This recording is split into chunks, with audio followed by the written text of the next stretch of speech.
Hi! In this video, we'll explore 3 ways to select colors for elements in the keyboard extension widget editor using different palettes.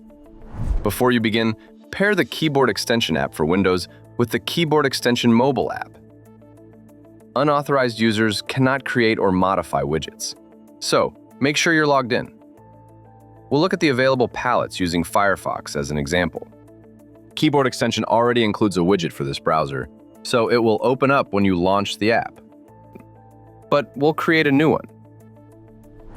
First, let's create 3 regular buttons from the preset list, one for each palette. Select the first one. In the bottom menu, go to Background, then to Color. 3 different palettes will immediately appear. Let's examine each one. Select Palette.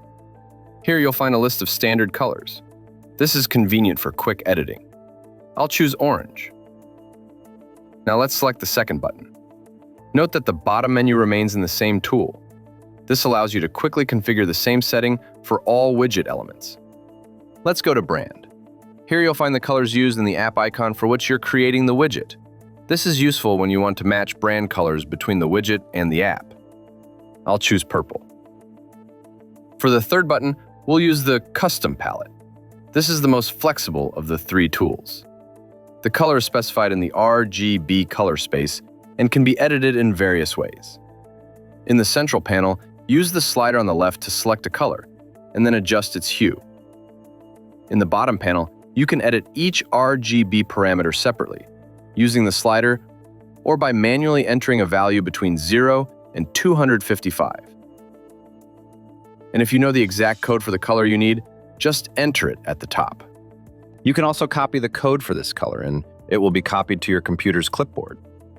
Note that the first 6 characters after hash are the color code, and the last 2 are the transparency parameter. FF means transparency will be turned off. To adjust it, move the slider to the desired position.